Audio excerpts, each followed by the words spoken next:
This meeting will probably be determined by the ACON presentation and a question and answer time slot.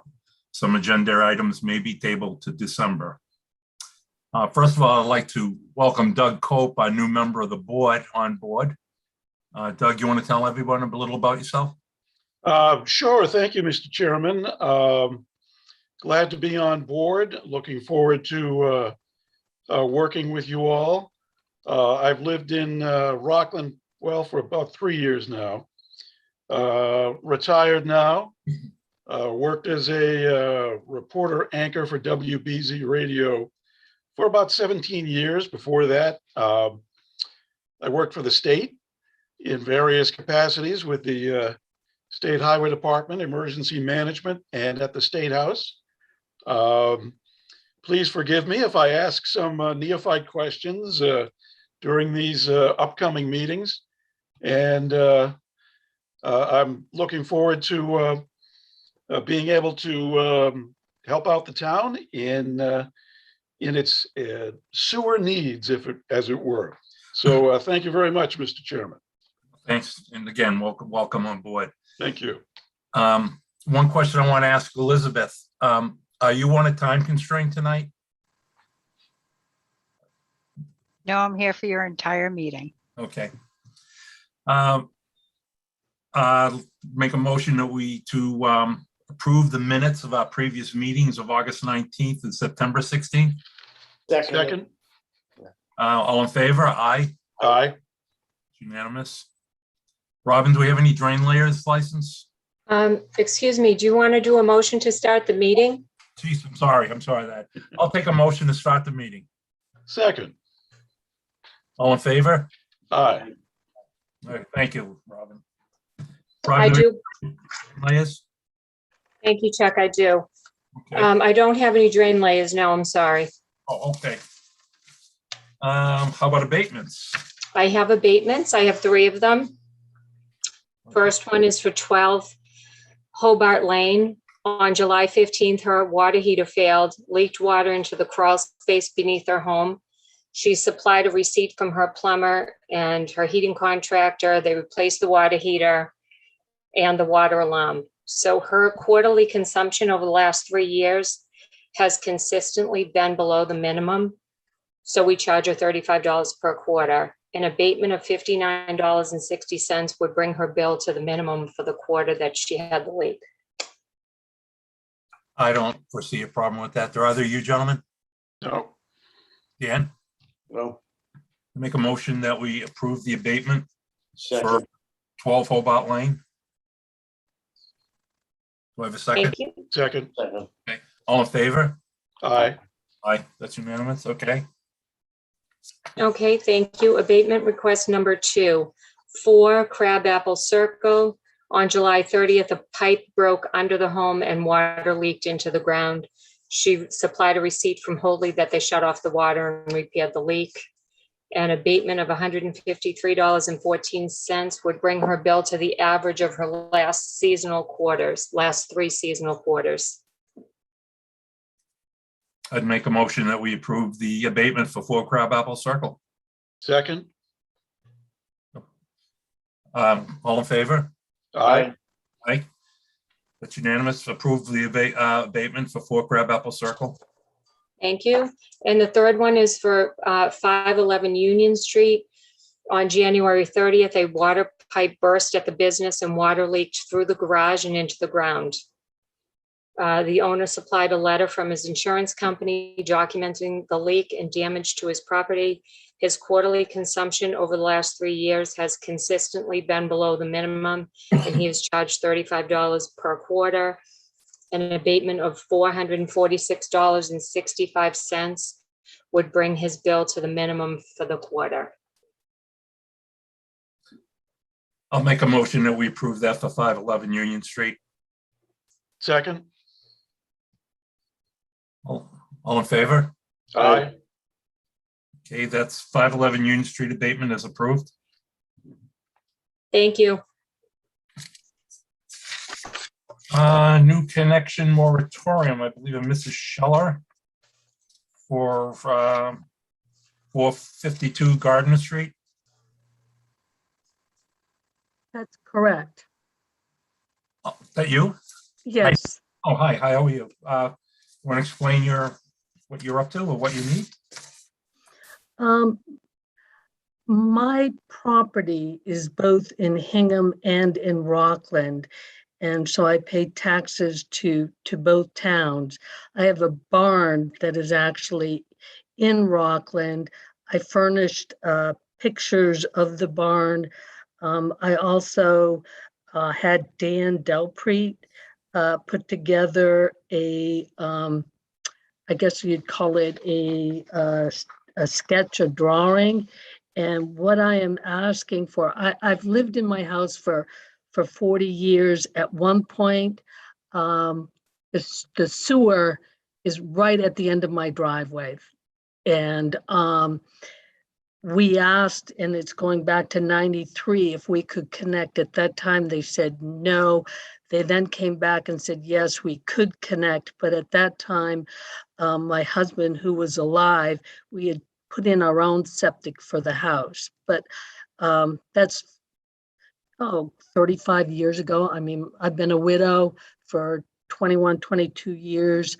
I'm in my late 60s, and I'd like to stay where I am, and I have a barn. And at some point, I'd like to convert my barn into an apartment for my stepson. And right now, I don't know if you've been down Gardner Street, but since September, they've been digging, and I've had Riley in front of my house for the last 2 weeks, digging up the road. And I understand there's going to be a moratorium. So right now, from what I understand, I am just looking to have, I guess it's called a stub, that's going to be brought from the sewer to my property. And that's what I'm asking for. I know there's a moratorium, and at some point, God forbid or whatever, if I'm needing, to convert my barn, whatever, that I have that ability. And the more, whatever the moratorium's been lifted for sewer hookup, I guess. Well, I do want to say, I fully understand your position and reasoning for this application. And any other circumstance, I'd recommend approval, but there is a moratorium in place. I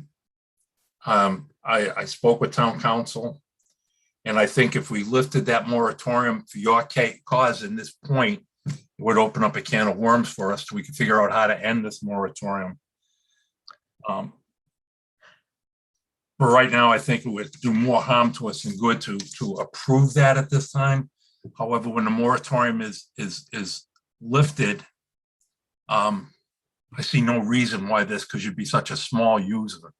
This moratorium is not going to be forever.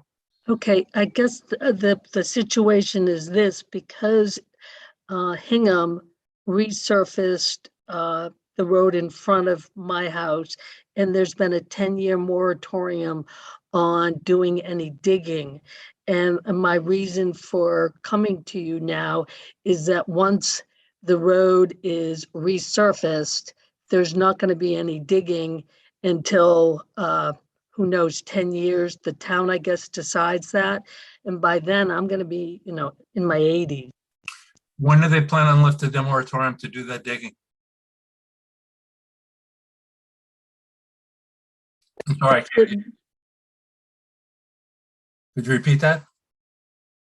Who asked the question? When do they plan on doing that digging? They're doing digging now, and they're going to continue the digging until new gas lines are put in. And once the gas lines are put in, they're going to resurface all of Gardner Street, which is, in Rockland.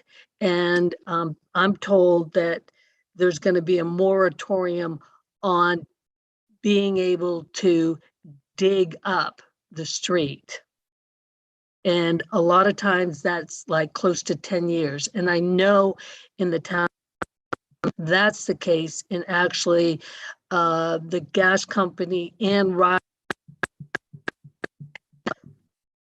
the town of Hingham to approve digging up a portion of this new road that's been, my second husband's been gone 6 years.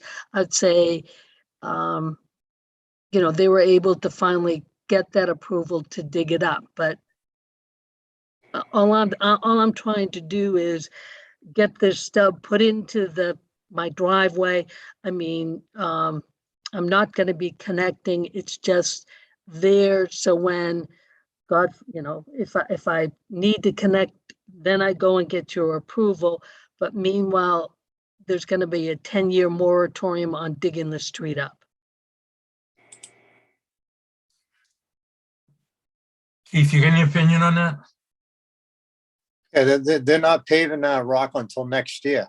And said if it's just a stub, it's no harm, no foul.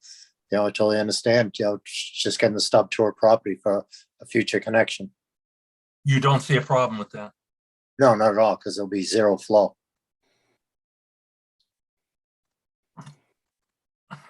Guys, what do you think? Mr. Chairman, this sounds like a unique situation. And if it's not going to be connected up to have anything going into that pipe there anyway, it would seem no harm, no foul, at least for the foreseeable future. Dan, what do you think? I think the same thing. It's gonna go onto a property and easy access for her when she can do it. How long would this stub be? How many feet?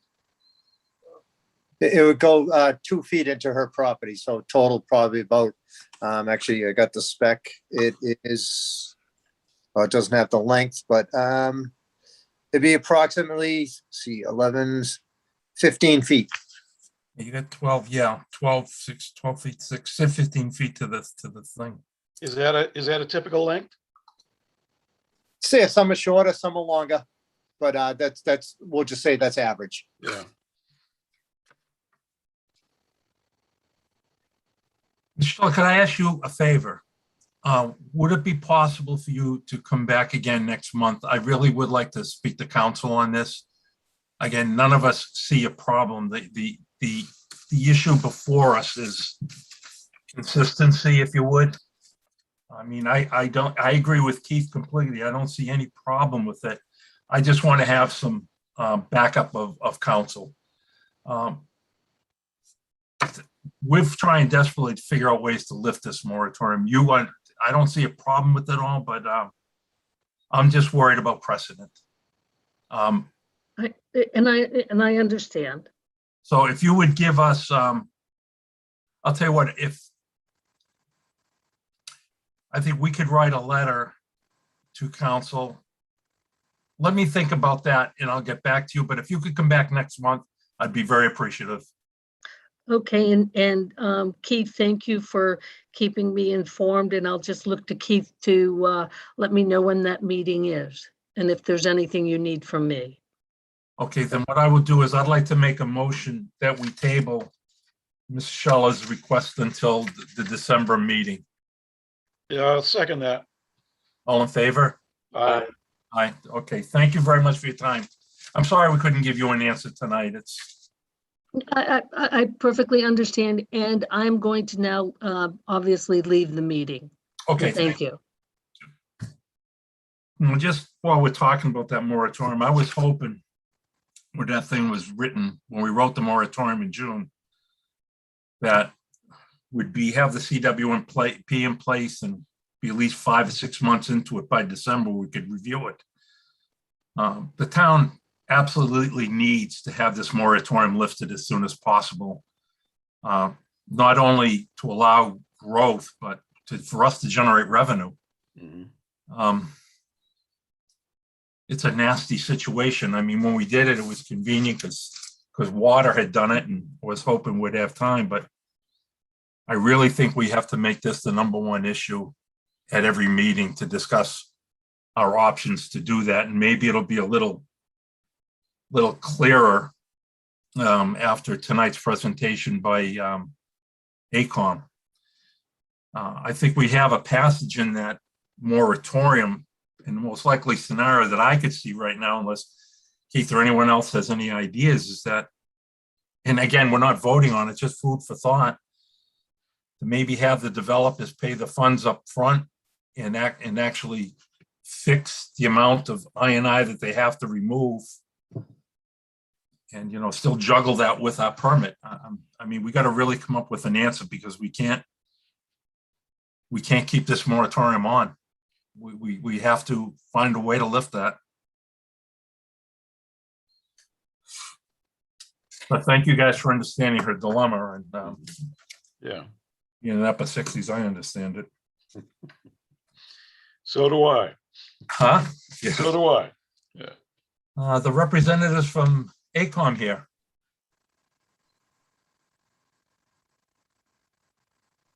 Mr. Reserve, Mark?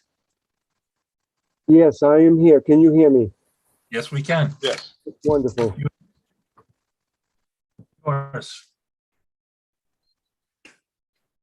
What I would like to do is, for the audience's sake, explain that ACOM has done, I think this would be the fourth SSES, a sewer system evaluation study.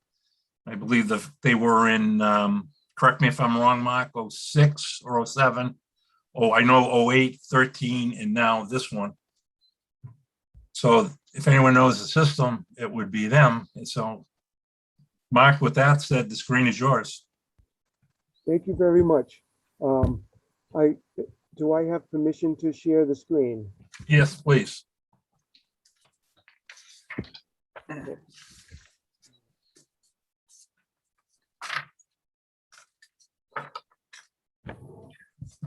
going to bring up this presentation.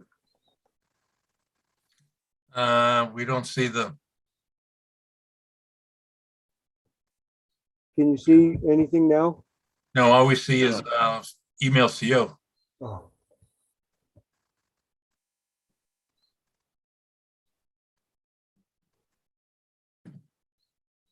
Mark, if you open your screen and click on the PowerPoint that you want to use, I think that's what you're trying to do.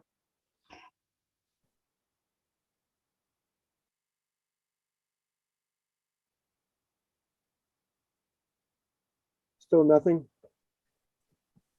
Just your email screen.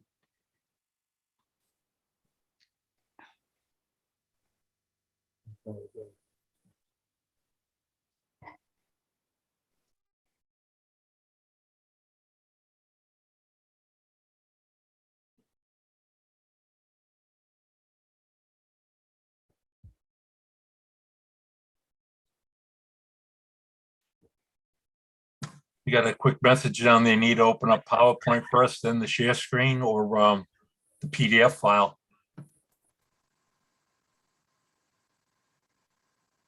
There you go. No.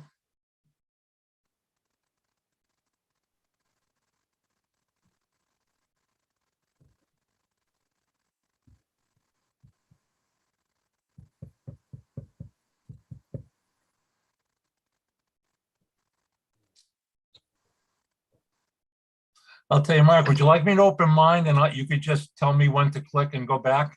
Yeah, that would be wonderful. I'm so sorry. I'm No, not sure what I'm the fine, problem. Oh.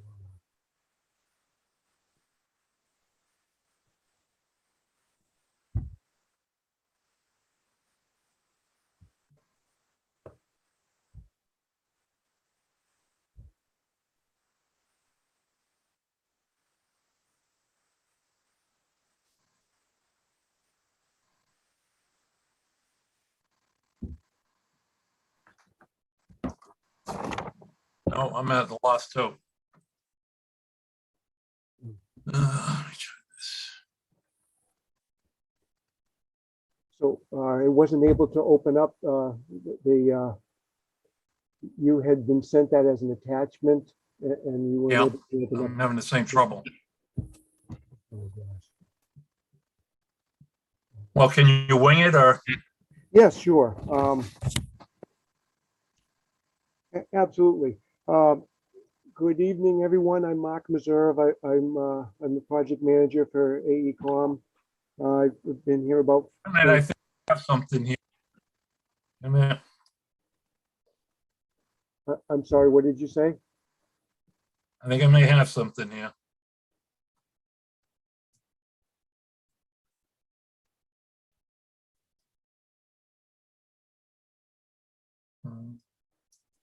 How about that? Everybody see that? Just a blank screen. Okay, no, then I can't do it. There we Oh, go. there you go. There we go. That's it. Perfect. Mhm. So if it's Can you okay, guys see that or that's a loss? That's only said a blank screen. Yes, No, we can it's see it's it. there now. okay, so Then I've lost you. can you hear me talk now? Hello, hello? Mark, I can hear you. I'm not sure if anybody else can. Yeah, Can anybody else hear Mark? I can Yep. hear him. I can Okay. hear you, Mark. I I can can hear you. hear him. I've lost it. I can't, I'm losing it. Mark, you're gonna have to just give us a verbal. okay. As you mentioned, Mr. Hessian, I've been working in the town of Rockland for about 20 years, doing various II projects and sewer system evaluation survey projects. And this meeting is to provide a summary of the latest sewer system evaluation survey project that was completed this year. The scope of work for this project included performing flow isolation in about 90% of the pipe in Rockland with pipe diameters 8 to 12 inches. I'll explain what flow isolation is in a minute or two. And then based upon the results of the flow isolation, television inspection was performed on the inside of the sewers for sewer segments that qualified for that work based upon the results of the flow isolation. And that's for pipe 8 to 12 inch diameter. We also performed television inspection of about 1/3 of all the pipe in town from diameters 15 to 33 inch diameter. We reviewed the results of the television inspection work to identify locations of defects. And we prepared a cost estimate to rehabilitate the defects and to identify which defects are cost effective to rehabilitate. And here's where I would have segued to figure 1 that shows the locations of where the flow isolation work was performed. It's a very large part of town, most of the middle of the town, and then also a section up the most northeastern section in the pond sub area near Hingham. Field work was performed. If I could, Mark, since, talking about the film, we can't see it. To the audience, we will vote to release that as a public document so you can log on the site and see it. Would you want to read the summary? Would that be easier for you and maybe go that way or? Sure. Would you prefer that I just read the results? Yeah, if you would. Yeah. Yep. That's fine. For mainline pipes, we found a total of about 66,000 gallons per day of infiltration that can be cost effectively removed for a construction cost of about $134,000. Now that's in the main pipeline in the manholes. And then also in service connections, we found another 153,000 gallons per day that can be cost effectively removed for about $675,000, which is an incredible amount, obviously. but we have typically found, and it in other projects in Rockland and in other towns as well, that more infiltration comes in through the service connections than from the mainline pipes. Okay, would you take the time and explain to the people what a service connection versus the main line is? Yes, the main line extends down the road, typically in the middle or along the side of the road, and typically 8-inch diameter or larger. And the main line is connected to a service connection that carries the flow from each house. A service connection is typically about 6 inches in diameter. And so the main line acts as a collector for all the lateral service connections from everybody's sewer system. Okay. And typically there's a lot more, if you add up, typically a service connection is about 55 feet long average in Rockland. So if you multiply the number of service connections times 55 feet, there's a lot more linear footage of pipe related to service connections than the main line. Could I ask a stupid question there? Keith, and I guess to Mark, in other towns in your guys' experience, service connections, I believe, are the responsibility of the homeowner, property owner, am I correct? From the property line to their house. To their house. Now, do we notify homeowners when we find these problems with the connections? That would be up to the commissions to how they want to proceed with it. Okay. From your experience in it, how do they handle it in other towns? They usually give a notice that there's an issue with their lateral. Some towns that have funding, especially like MWRA funding, there would be no cost. You know, if there's grant, said MWRA does it a lot to repair laterals with I&I work. But, we're not an MWRA community, so that type of funding wouldn't be available to us. Okay. Thank you. Mark, you want to continue? Yes, in the town has in the past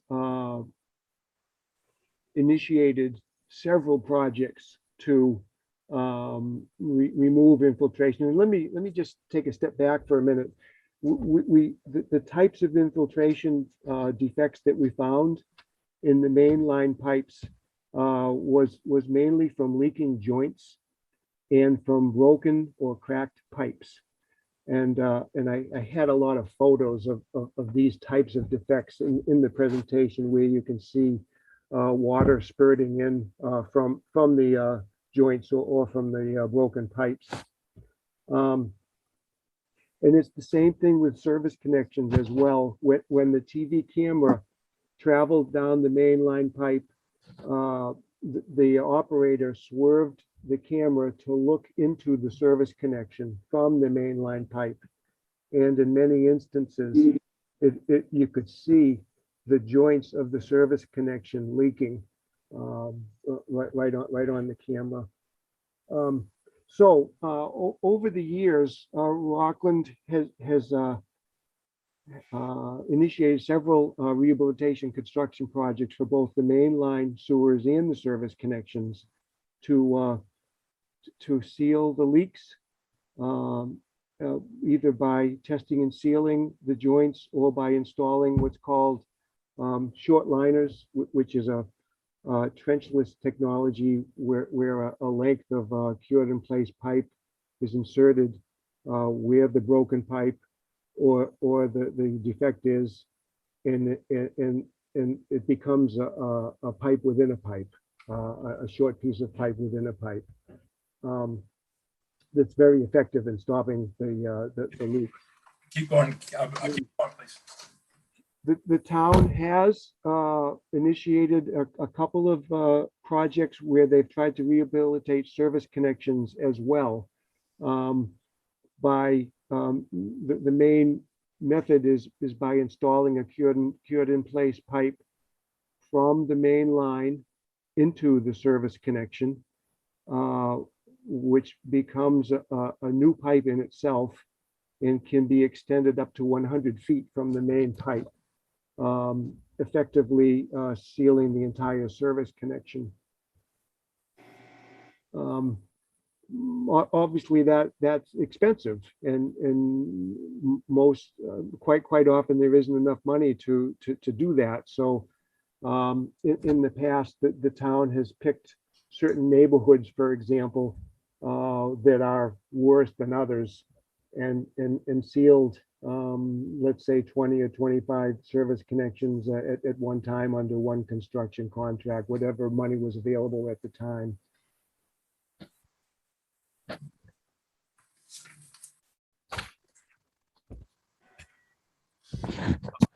You mentioned in your summary, and I'm going to read a quote from there. During the television inspection work between manholes E4 and E3, an easement for an 18-inch pipe off Reed Street, a pipe connection thought to be for a service connection was found to have significant infiltration of 8,600 gallons per day. A subsequent review of available plans in this area shows that the pipe connection is actually 300 feet service connection, consisting of 5 pipe segments, 6-inch and 8-inch verified clay pipe, extending to the Memorial Park School.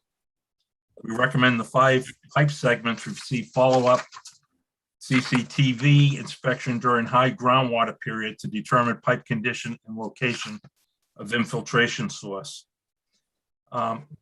First question I have, I guess, is for Keith. Is this the $40,000 reference you made a couple weeks ago?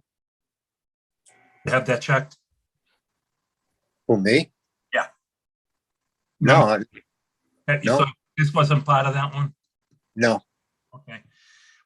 Now, to the both Mark and Keith, do you think any of that 8,600 gallons per day has anything to do with the new construction of the school, or is that where? No, it's on the other side of Reed, heading towards the field, the soccer field area. Okay.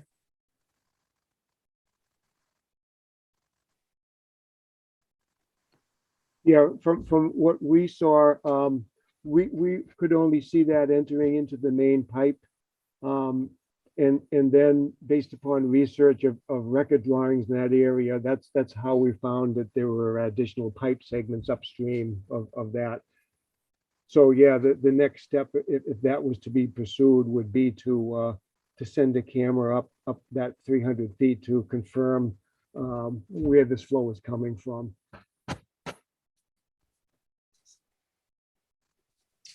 Have you given Keith a proposal for that, or? No. Would you have a ballpark estimate of cost of what something of an investigate that would be? To send a TV, they would typically charge about. I'm not pinning you to this, so don't worry. Okay, sure. Television inspection would be about $3 a foot, let's say, as an example, for small pipeline like that. And if you're going to get a specialized contractor to come out and do that, they'd probably also charge a mobilization cost, a half a day mob cost. In fact, that's such a small project, they probably do it on a daily basis, which would be to send one crew out there for a day, which would probably cost about $4,000, I guess, would be my ballpark estimate.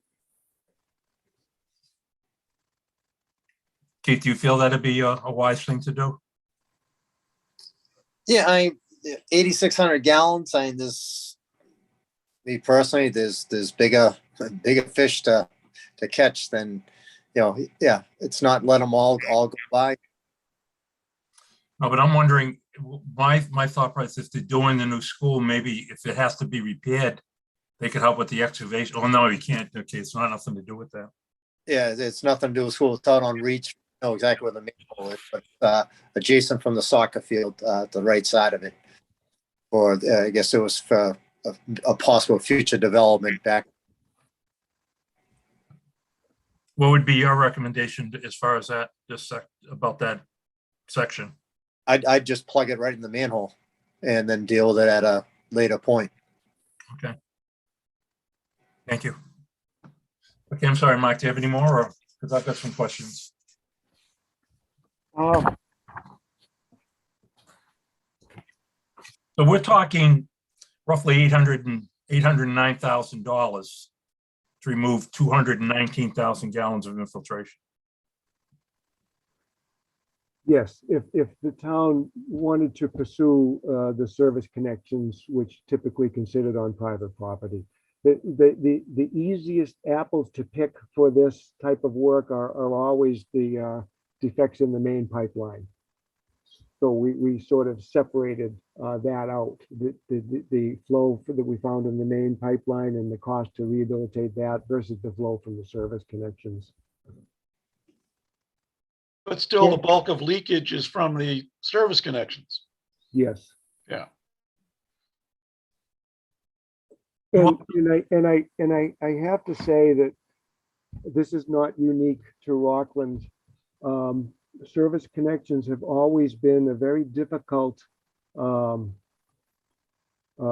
process to try to rehabilitate because something called migration of infiltration. If you seal the joints or in one service connection, let's say it's in an area of high groundwater, the water typically moves to another location, often to an adjacent service connection, and might go into that service connection instead. So if you decide to rehabilitate service connections, it's best to pick a grouping of service connections all together and do them all at once to eliminate the possibility of infiltration from just going from a sealed service connection to an unsealed service connection. Is there a part of town that you found that is more prevalent?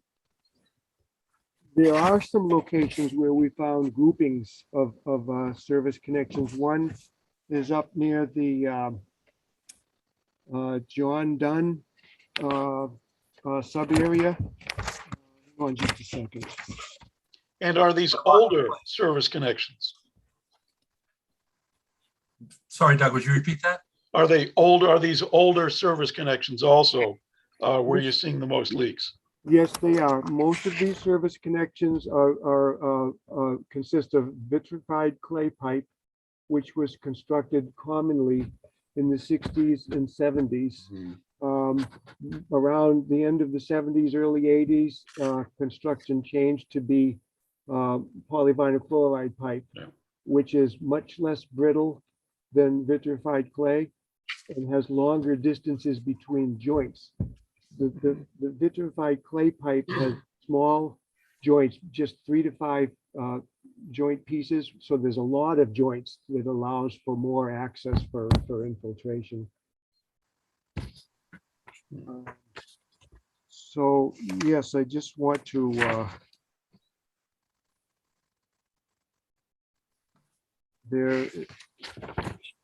I want to try to, the Josh Gray neighborhood, if that rings a bell with Moncrief Road, for example. Field area for the other. Yeah, there were a lot of leaking service connections in that general area.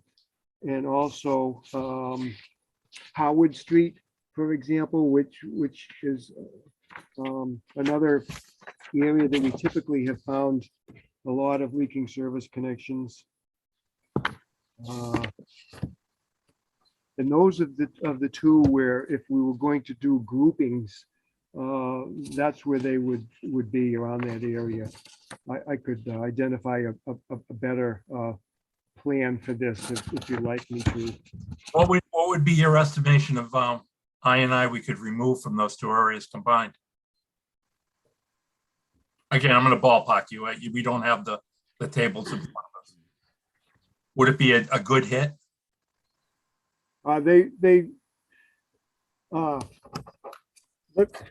Before I answer that, the other thing that complicates service connections that sometimes, usually they connect to the main line through a Y branch laterally, but sometimes they connect to the main line through a vertical chimney, which is a vertical pipe that connects to the main line.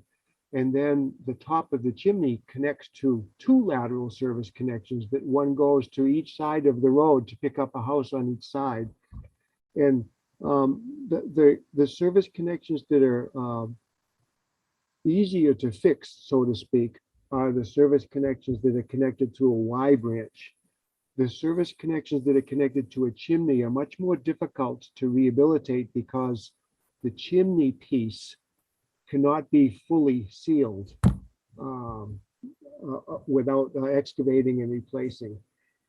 So when we're recommending service connection rehabilitation, we try to pick locations where we can rehabilitate the service connections connected to Y branches only.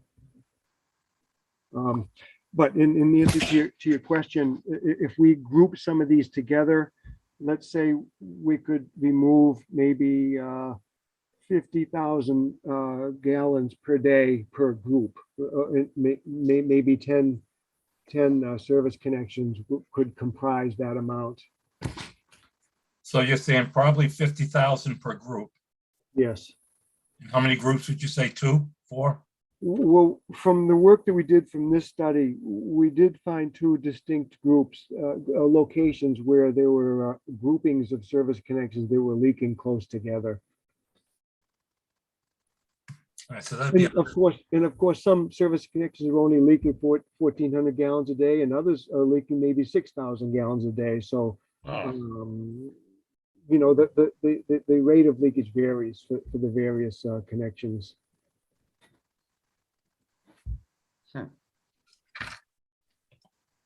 where would you estimate, or how would you recommend we go to get the biggest bang for a buck to put a big dent in I&I?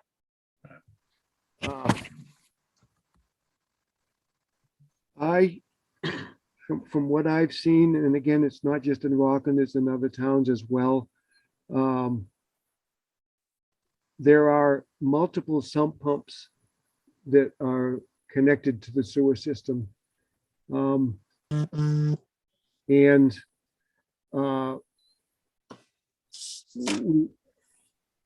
there's a multi-phase approach to try to attack the infiltration. There's one to try to remove sump pumps, to try to rehabilitate service connections, and to rehabilitate the main line pipe and manholes.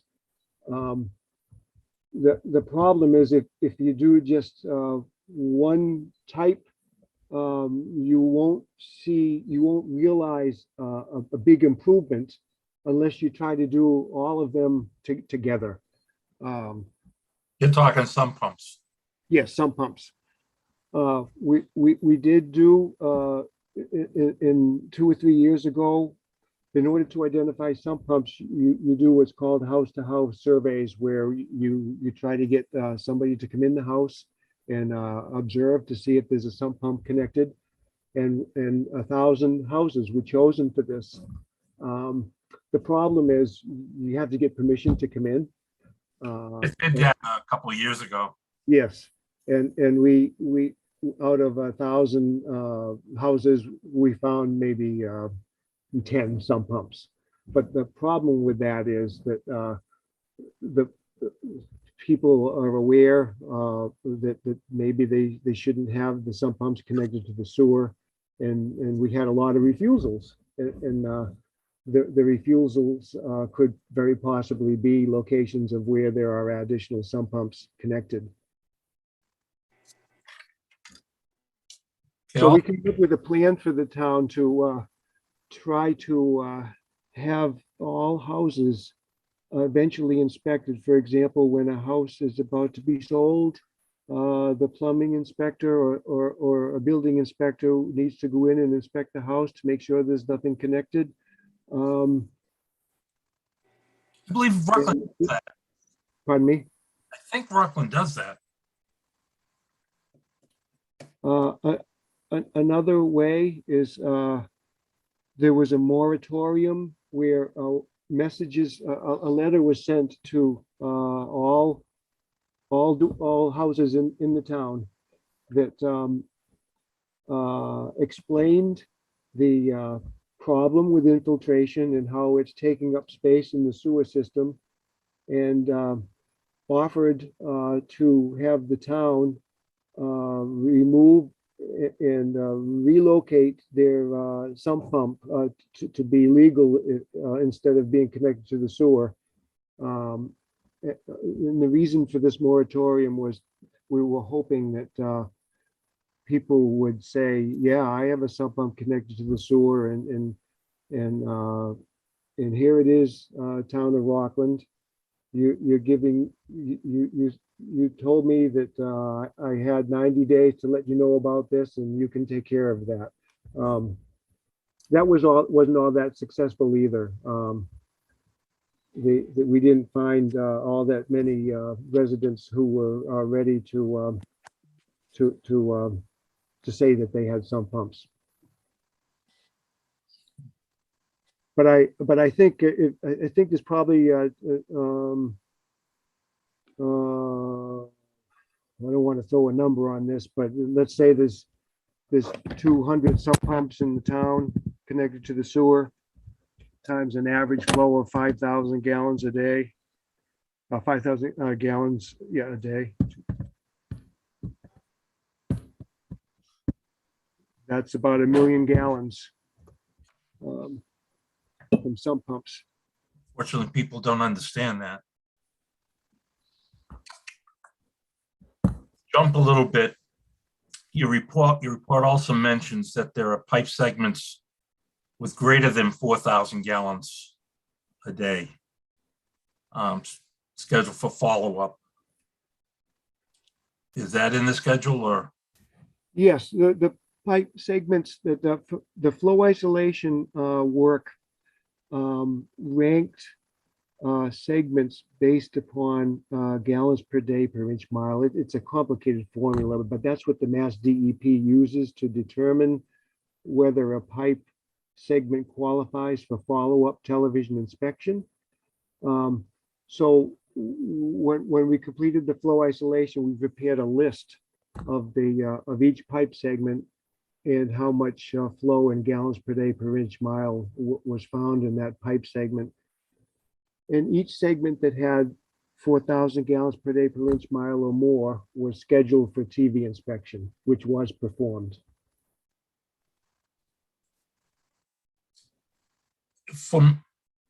I know you're saying that about 220,000 gallons a day is cost effective to remove. What percent of that is the rest of the I&I? What percent of the remaining I&I is cost effective to remove? Or it's not? I'm sorry, could you repeat that question? You've identified that 220,000 gallons a day is cost effective to remove. Yes. If you had a ballpark, what percentage of the I&I is that 220,000 gallons? Oh, of the total infiltration in town? Yeah, well, and again, don't have a crystal ball, but we're trying to get our handle on the size of this problem.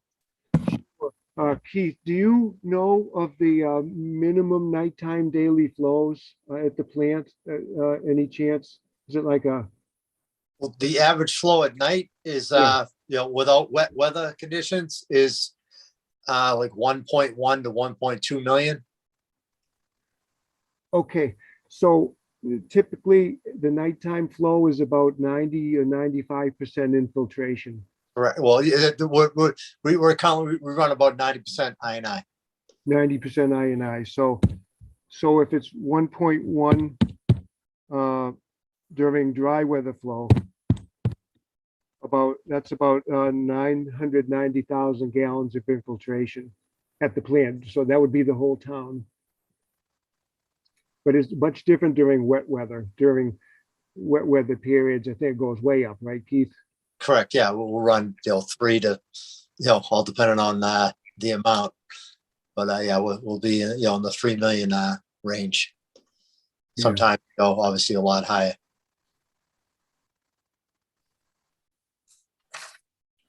You said Rockland's not unique in this. No, this is, it's happening everywhere. How do you envision a program of I&I removal tying into a good sound CWMP program? How does the CWMP, I know the Comprehensive Wastewater Management Plan focuses on I&I and gives you a game plan on how to address it, correct? Yes. How successful are those CWMPs in other towns work, in your opinion? As far as reduction of I&I? Yeah, it's a good question. When you remove infiltration from certain distinct sources, it's very difficult to quantify how much is removed at the plant. You can throw a lot of money into removing defects, but it doesn't necessarily mean you're going to see a big reduction at the plant. It is what is typically found. It's just a tough thing to do. Again, because of migration is one thing. When you remove certain defects, if it's in a location with high groundwater, the water can just move to another location and get into the pipe in another location instead, which often happens. Well, how do towns and other municipalities, and again, I'm asking a question just because out of curiosity, how do they balance this with their permit flows? We have a permit limitation. Should we just say, that's really not a real valid measurement and ignore it and run a risk? Or how do other towns handle that? Usually you put together an aggressive I&I program that you segment a town into quadrants, such like a town like Rockland. You would do 20%, camera 20% of the town, and then you go into design and construction of that 20%. And once, if there's a lot of funding, you do investigation work, and the next high weather, while construction work is going on the first phase that was cambered. You keep just a rolling ball, and eventually over a 5 or 7 year period of the town this small, or I should say size, it's a smaller miles of pipeline. You're talking 42 miles of pipeline. You should be able to do that over 5 to 7 year program, as long as there's funding available. Like, I did it in a community, it was $55 million, but it was 320 miles of sewer. Then we did it over a 10-year period. And it's strictly on mainline pipe and or laterals to the property line. But And that is similar to what was done in Rockland for the permit that was, there needed to be a II reduction program for an earlier permit. This was around 2006 or 2007, where the town did come up with a plan very similar to what Keith mentioned, where for the next 5 years, the town picked a certain location 1 year to do an SSES project to find out where the leaks are, and then go into rehabilitation to try to remove those leaks. Then the next year, they picked another neighborhood in town and did the same thing. Another SSES project to try to find out where the leaks are, and another construction project to remove those defects. And they did the same thing for the next 3 years as well. And that progressed from, let's say, 2008, 2009, 10, 11, and 12. But unfortunately, it didn't, it hasn't removed all the infiltration. That was mainly attacking the the defects in the main pipeline, in manholes. I mean, you see, the dilemma is balancing the growth of the I&I. I mean, we need the growth for revenue, and we need that revenue to fight the I&I.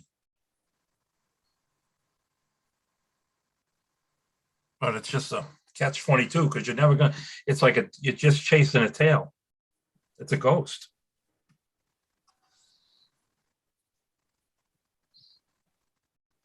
Would you if we get this CWMP in program, just in place or starting to get off, would you consider partnering with the firm we select to help out with your knowledge?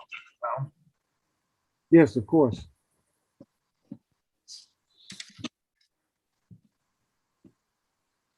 Doug, Dan, you got questions? No, you answered them good. Yeah, I got a couple of questions. You talked about in making repairs, putting a pipe inside a pipe, basically. Would that narrow the pipe? Could that narrow the flow through that pipe for any reason? Well, that's an excellent question.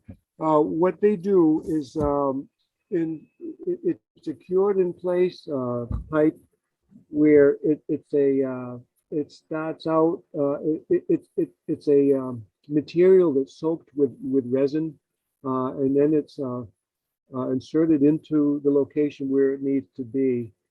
And then the resin is heated to a certain degree, which and then suddenly cooled, such that the pipe becomes solid, but it's smooth at each end, such that it connects to the each end has a smooth piece that bevels with the existing pipe, and It's just more like a lining on the inside. It's minor. It's about a quarter of an inch thick or so. So it doesn't really affect the velocity. Yeah, but it's very smooth. So because of the smoothness of this, that offsets any of the area that's taken up by the new liner. And is that more of a permanent fix or a temporary fix? How long could that fix last? This is typically a 50-year fix. It's a brand new piece of pipe. So the typical length of age for a pipe would be 50 years. It's the same oftentimes an interceptor or a pipe that instead of digging and replacing in the main street, you line for the whole manhole to manhole segment. It's the same idea. A very smooth cured in place liner is installed through the whole length of pipe. And if this was done to a service pipe to someone's home, I would assume they'd have to shut off service for that day. Would that be a one-day process or would it be longer? It's a one-day process. The contractor sets up in the morning. The notifications are given several days in advance to the owner of what's happening, and they can't use their systems, their water systems in the house for half a day or so, long enough to have the pipe inserted and then cooled. And this pipe does go from the main line all the way up to the clean out at the house. Now, you also said at one point that you did see some of these service pipes going into homes, the infiltration from them actually going to the neighboring home. Did I understand that correctly? The neighboring service pipe? The water follows a path of least resistance. So Yeah. if a service connection is lined such that water can no longer go into that service connection, it'll travel wherever it can. And if there's an underground path that allows it to get to the next door service connection, it will follow that and could increase the flow that gets into that service connection. Yeah, I guess my question is, could a person be charged more because his next door neighbor's service pipe is not working right? Yeah, no, sewer is based off, your water consumption on your house, Okay. yeah. So, you know, Okay, whatever, because, you know, that's where we're suffering, like people with sump pumps. yeah, Because, you know, they're just pumping groundwater and, you know, Right. it doesn't go through a meter, so it's not calculated. and I assume they would pump that into the sewer system, because if you got a sump pump, the water's probably coming from your backyard anyway, and you don't want to just put it in your backyard. Yeah, Yeah. you know, unfortunately, and it's, you know, a lot more simplified for somebody versus, you know, if they were to, you know, correctly migrated out to their backyard to a dry well Yeah, or catchment area, people, oh, hey, I can do it to my clean out, and or they just do their own interior plumbing and they're pumping it right into the sewer lateral. Yeah, or a hose from the sump pump might go into a basement sink, for example. yeah, right. Yeah. And it's the same Right. thing. That's the same thing as it going to the sewer. I had that at one of my old houses in another town. Yeah, it's very common. Yeah, yeah, And a lot of people don't realize that that's not a lot, that's illegal. It's written in the town ordinance that clear water is not allowed to be connected to the sewer system like that. And there's a penalty for that too, written into the town ordinance. and you also said the service line going to a home, the portion of that line that's on that home's property is their responsibility, correct? Correct, from the property line, Mhm. from the property line into the dwelling is the responsibility of the homeowner. But is most of the leakage that's occurring at the joint of the service line, which I assume is the town's versus the property owners? It varies. There are some that, you know, there's connections, you know, at the main where there's leaks, but so a lot of connections, service connections are clay, where there's a joint every 3 feet, Mhm. and you get a lot of root intrusion, Oh, sure. you know, Yeah. earth movement where the joints are, you know, basically just get cockeyed, and, you know, there's cracking, there's settling, there's everything. So there's infiltration throughout, you know, everywhere. It's Yeah. not just say at the connection joints of at the main or you know, so it varies. And do Right. we have mostly clay pipes versus PVC?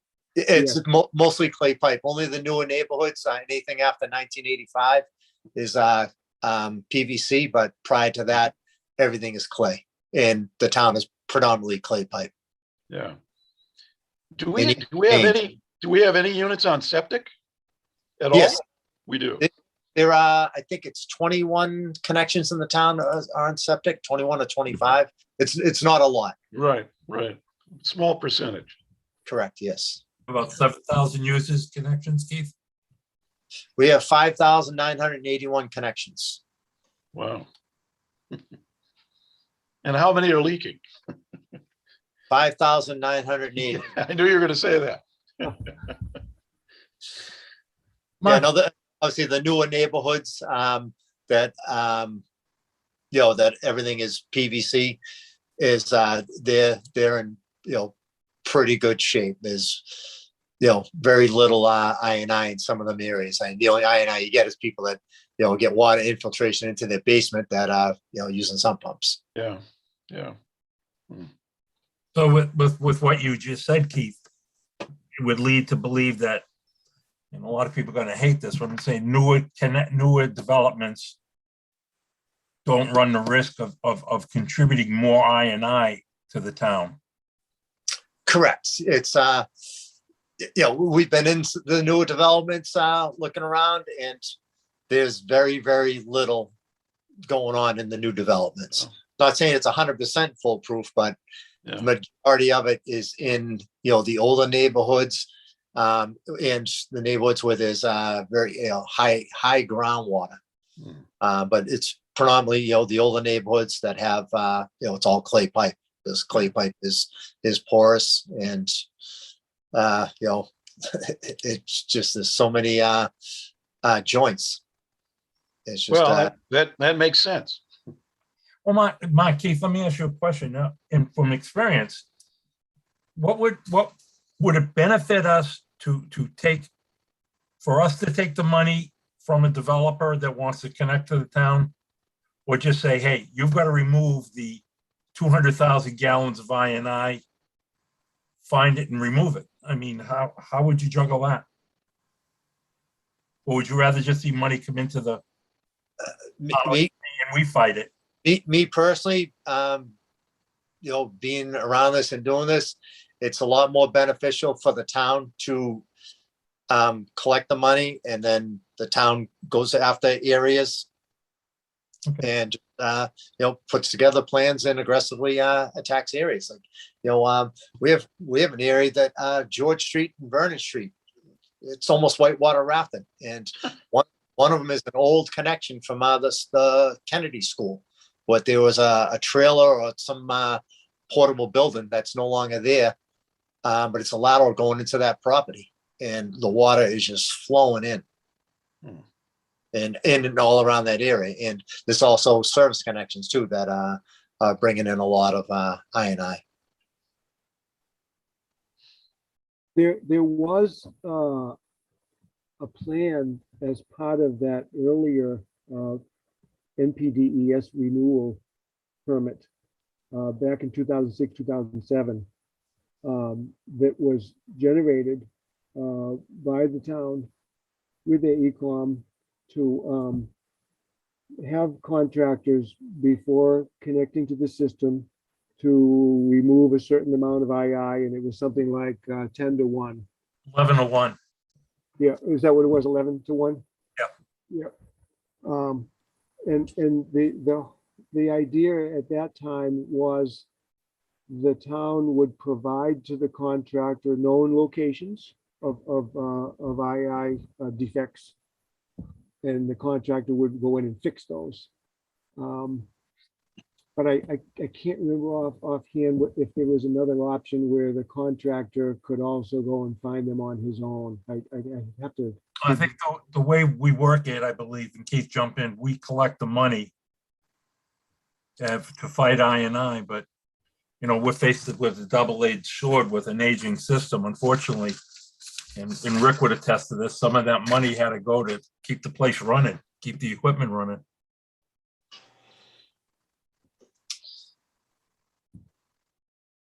Well, with that, I'm going to open up if none of the board members have any more questions, I'd like to open it up to some of the people in the audience if they have questions of Mark.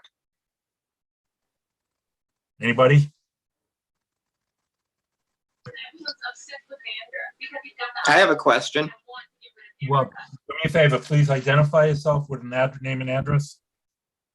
Mary Parsons, Union Street. My question is on the $809,000 to remove 219,000 gallons per day. If you're just going to have a developer pay money, where is that money going to go? What's the guarantee that it's going to be used to do I&I? Because that's the problem that we have. Do we have enough commercial and businesses coming to town that would remove all this? Mr. Hessian, if I may. Sure, please. Okay, as far as the I&I and funding coming in for system development. Who's speaking? I'm sorry, this is Elizabeth Zaleski, the town accountant. So okay, as far as revenues are concerned and the best proper use of I&I funds and system development, I will be bringing up the recommendations from the accountant's office to address this particular situation when I do my presentation. So that might just help on the go forward. So I will advise the board of what I would recommend as far as where the money should be going in the future. Okay, the other question I have is, especially when it comes to Wyman Fields, back in the late 60s and the early 70s, the thought process was if you now had sewerage, you could build on wetlands. And that's basically the dilemma they have. And are these pumps running around the clock? That was way before the Clean Air and Clean Water Act. So most of these homes, most of the homes in Wyman Field area were built in 50 and 60 and 1970. Yeah, and we had a sewage treatment plant built when? 64, 60, yeah, 60, Right. 64, I believe. Right. So is the homeowner gonna be punished for what a contractor did with the piping? When they hired someone to hook up to sewer?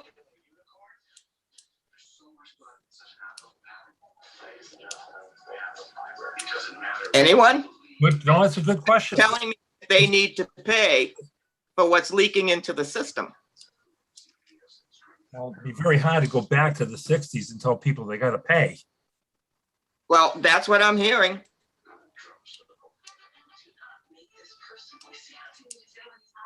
Well, we're open for ideas. I have a question. Mary, wait a minute, Mary, do you need more or? No, that's it for now. I have a question. Go ahead, Pat. Patrick Ronan, Turner Road.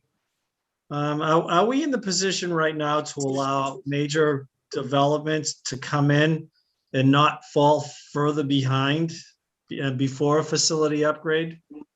Can someone answer that? A facility upgrade is different from I&I. It's different from the infrastructure, I think. But are we in a position right now to allow major development to come in without that upgrade? I think that is the dilemma. I mean, how do we need that revenue to fix what's wrong unless we can get significant grants? Well, how come the town didn't go up on the developers' rates to keep that pace? Because they haven't increased their rates, since '04, I believe. So, or they just started to, but they didn't go up until last year. And Okay, I'll address that. The developer rates were established in '04, remained in effect till last year. Yes, you're 100%. How come? I can't put fingers, but I guess you'd have to fault the Board of Commissioners. We're to blame. We pushed last year quite hard to get a rate increase, and we went up again I believe earlier this year. But unfortunately, what we went up can't make up for the revenue lost, the damages lost. That is a significant amount of money we lost by not doing that, yes. We didn't even keep up with cost of living. Mr. Chairman, is a rate study ongoing? I believe a rate study is part of the CWMP. That's one thing I wanted to clarify. But a rate study is definitely warranted. But with the rate study, it'd be more users. I think our rates per development right now, and Keith, you jump in, they're fairly reasonable across the board for current use, correct? Or you disagree, Keith? For development or for users current, I'm talking developers right now. developer with right in line with most other towns with development fees. But for our rates, our sewer rates, we are one of the lowest in the state. And that is killing us as well. It's crippling the department. Well, that's why I brought up the question of the rate study, which I understand is something that the board has been looking at and is going to continue to look at. Well, I Yeah. do believe.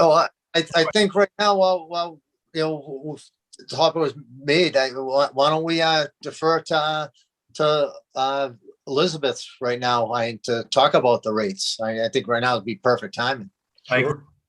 Elizabeth, Elizabeth, could you up those rates, or does that have to go to town meeting? I'll tell you what, why Well- don't we let her make her presentation, and then Pat, you got the first question.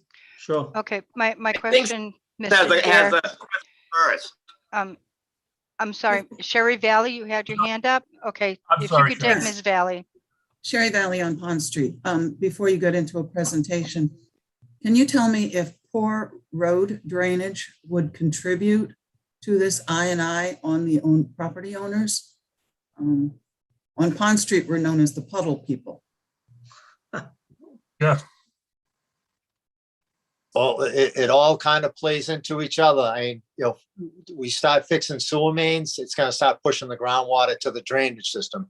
And then with that, then the drainage system needs to be upgraded. So it's a combination of both. I mean, if we have bad, poor drainage system, that's what's gonna help influence, the I into the sewer system. So once you fix one, you gotta fix the other, because you're pushing the problem away from where you make the repairs. You're pushing the water, the path of least resistance is going to find another point to make an entryway. So if we start fixing all the sewer mains, it's going to start infiltrating into the drainage system, and then you got to repair the drainage system, and it goes vice versa. If you start My concern is that the poor road drainage is going onto my property, and then I have to pay to fix the sewer connection.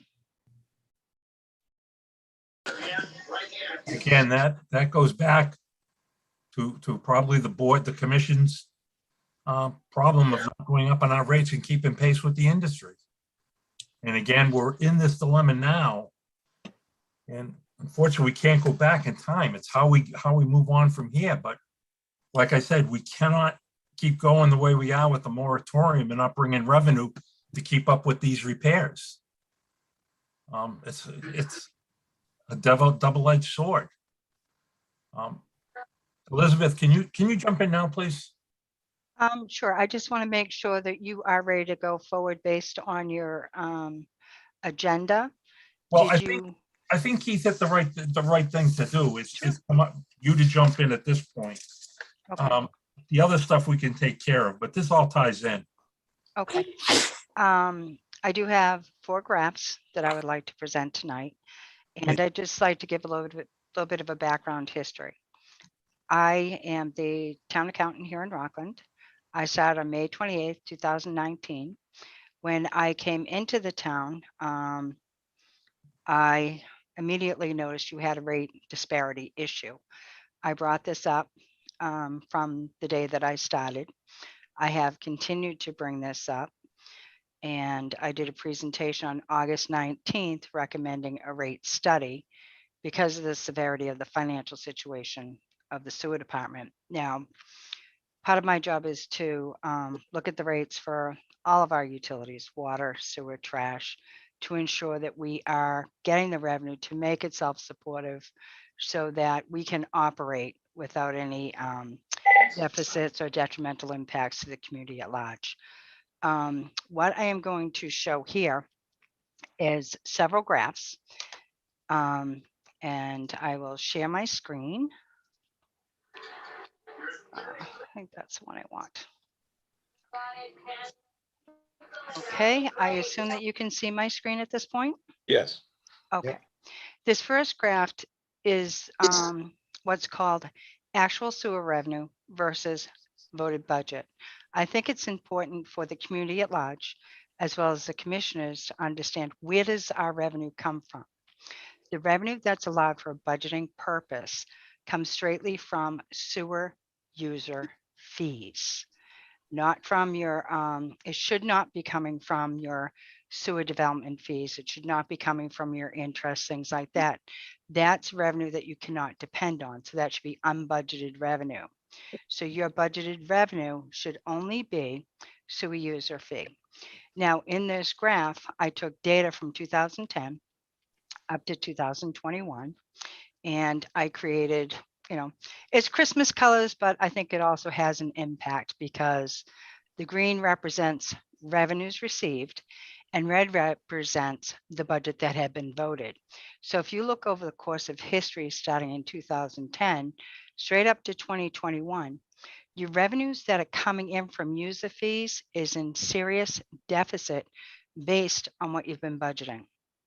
So for instance, 2021, you brought in 2.4 million of sewer revenue fees, and you spent, or your budget was 2.62 million.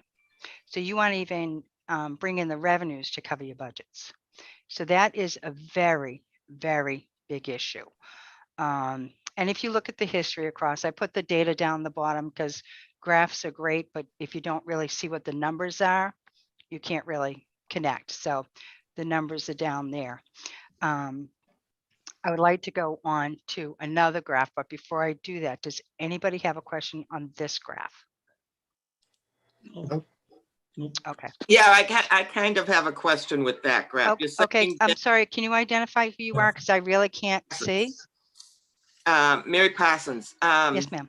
you're saying that the fees coming in are less than what is budgeted?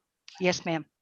Because all I can tell you is that we are hit with a lot of money to pay in, and 4 times a year on trash, water, and sewer. It's killing us as it is. So now you want to go up on our sewer, Well, and then on top of that, hit us with paying for I&I well, out of our pocket.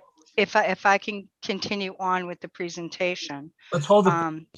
this may help some of this as we go along, because like I said, there are several different graphs here that may provide a little bit more information, but the DOR, the Department of Revenue, which we report to, we don't just report to, the residents, the commissioners, the selectmen. We Right, are I would- also so I know. responsible to the Department of Revenue, just so that other people, understand it in the audience. And I have to present to them, what are our sewer user fees and what's our budget? And when we're in a disparity, we have a problem. So we have to address that problem. So I'm going to go on to the next slide. This slide represents sewer budget along with what's called unreserved balance and fees. Now, an explanation of an unreserved fund balance. We're different than you would find in a private industry because we have certain requirements that we have to meet.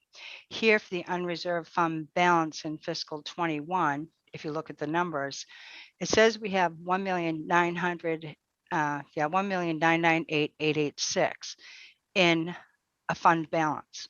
However, 73.031% of that, or however much that comes to, $1.4 million, is already allocated out and authorized to be spent. So essentially, we only have remaining, and I'll go back to that slide, $539,000 in unreserved fund budget balance that we can potentially use to fund any budget discrepancies and fund any capital projects in the future. We have a major problem. So I'm going to go back over here to budget and rates. If you look at the blue line here, that shows your rate increases.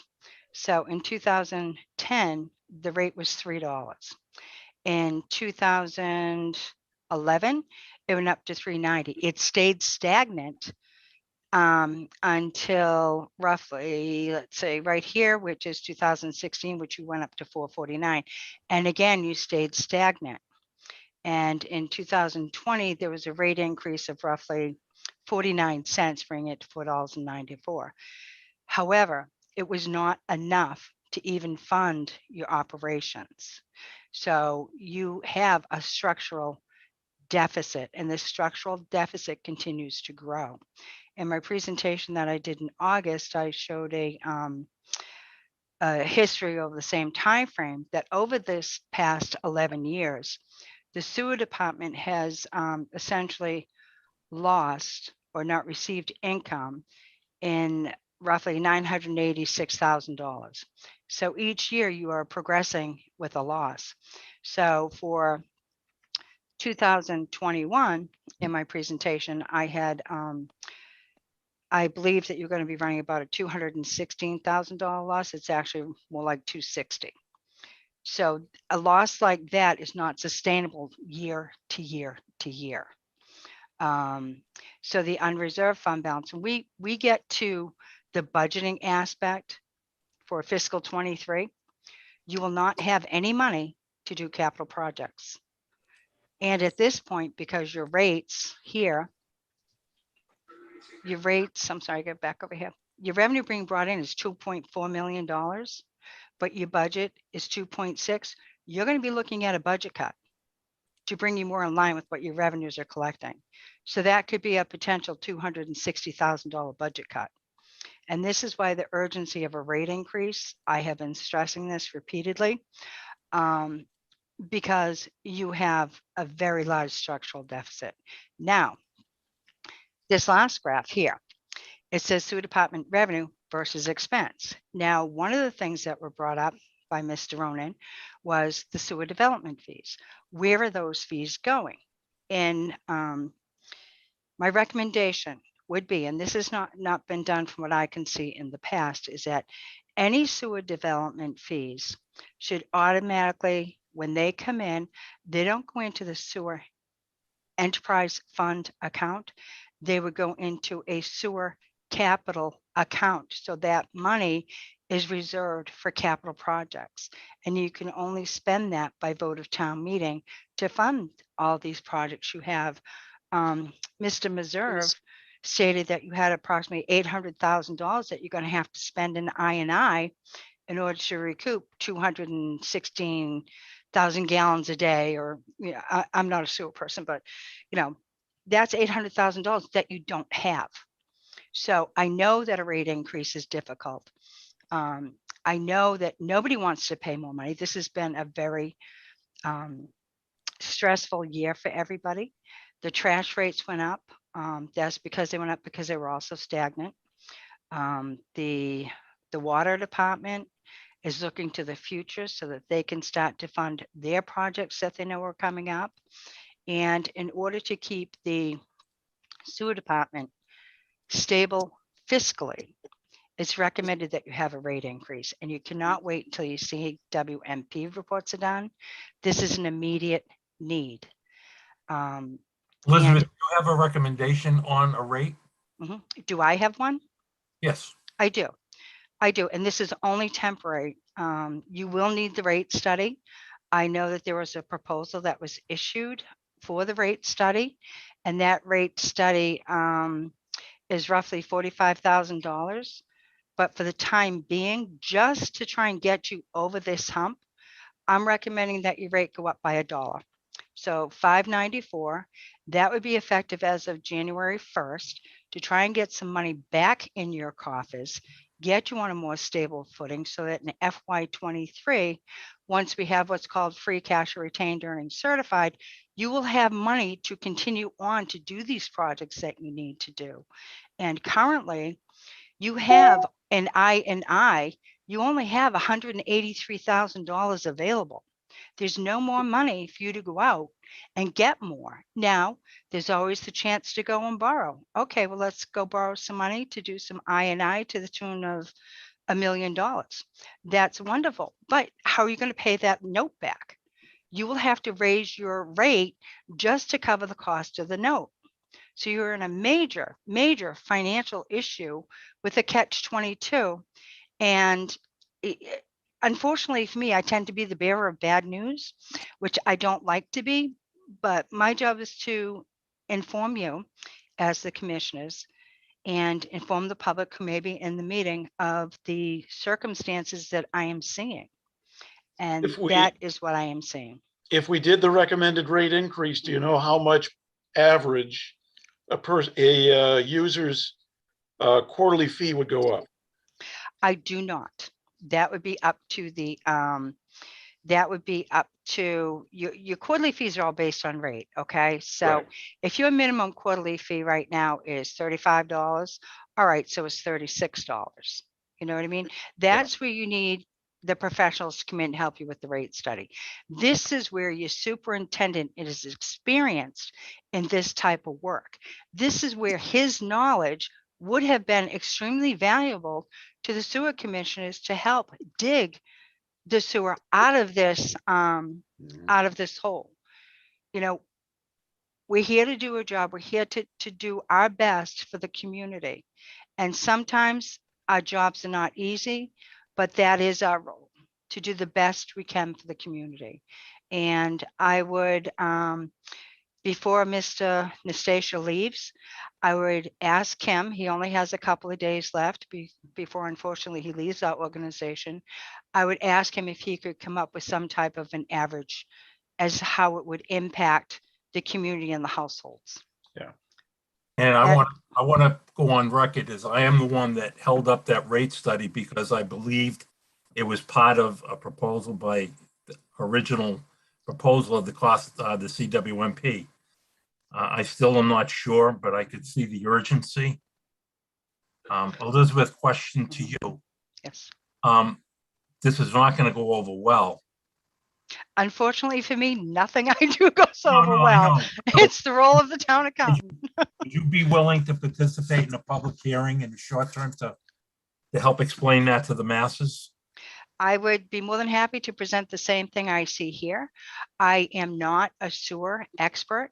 This is why you would need your superintendent in place who can express the needs and the concerns from the sewer superintendent's role, as they are in charge of daily operations.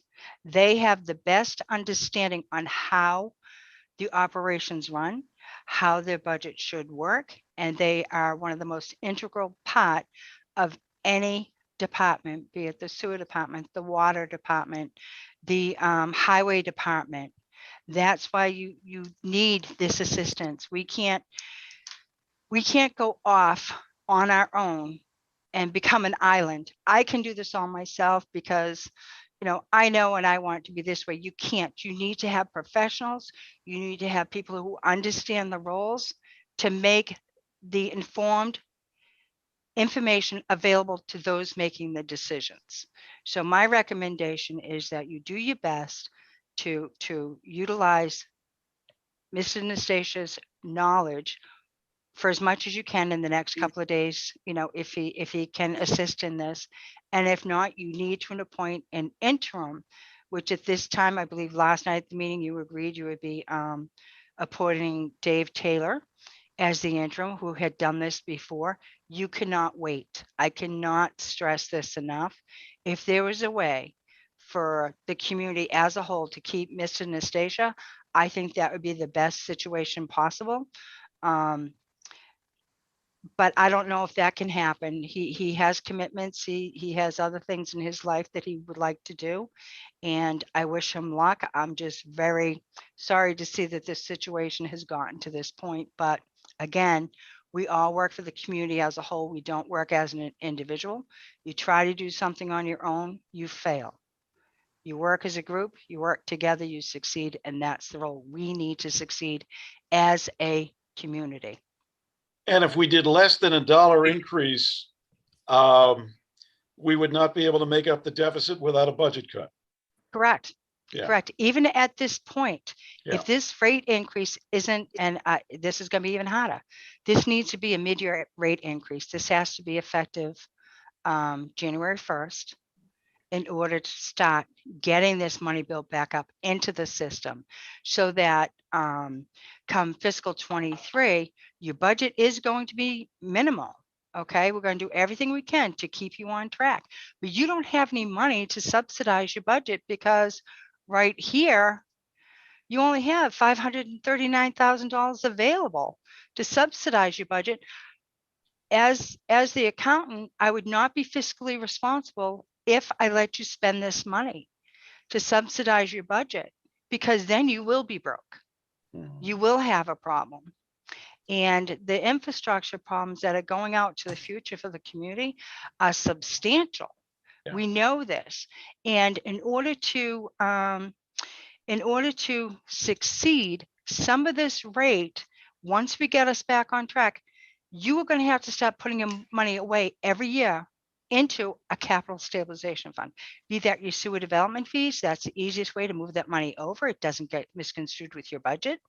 And it's an isolated revenue for a specific purpose. So you start building up some of these funds so you can go out and you can fix your digester boiler because you have the funding. You have a capital improvement fund to help you maintain the future. And that's what we have to think about is the future. Not today, not tomorrow. Tomorrow's gone. Yesterday's gone. Let's go to the future, because you've got a 10-year build out on this project. And what you don't want to do is come back to the residents and say, okay, well, we need $50 million on top of the $86 million school. That is going to be a larger increase in the whole scheme of things. So you've got to start looking at this for the future, being fiscally responsible for the future and for the community as a whole. And that's very important. And as Mr. Cope stated last night, one of the best things that community can do, I don't live here, but I grew up in Abington. I know Rockland very well. You have to create development of some sort so you can get a mixed rate. That's not going to be today or tomorrow. That will be in the future. But again, building towards the future, and you can't build towards the future if you don't address some of these things today. I'm Mr. sorry, Chairman, that I was a have little question. long-winded. I apologize. I'm sorry, our sewer rate is estimated. And that's a problem. Well, your sewer rate, you should have your meters, et cetera, which is based on usage, which comes from the water department. It's not a percentage. There's a formula that they use between the Abington Rockland Waterworks, along with the sewer departments, both in Abington and Rockland. But I think one of the biggest issues that has occurred historically is that people go out and we say, oh, we want to be the lowest in the state. Well, that's very admirable, but your budget has gone up 27%. Your rates have gone up 4.59%. There's a variable of 23%. So if you take $4, $5, 10% is 50 cents, right? 20% is $1. So that gets you closer to the margin of income that you need to address. So that's why I'm proposing the dollar. And this is just a temporary fix until we can get that formal rate study. All of the information was sent over several months ago to the people who submitted the proposal for the rate study, but they cannot continue without the approval to move forward.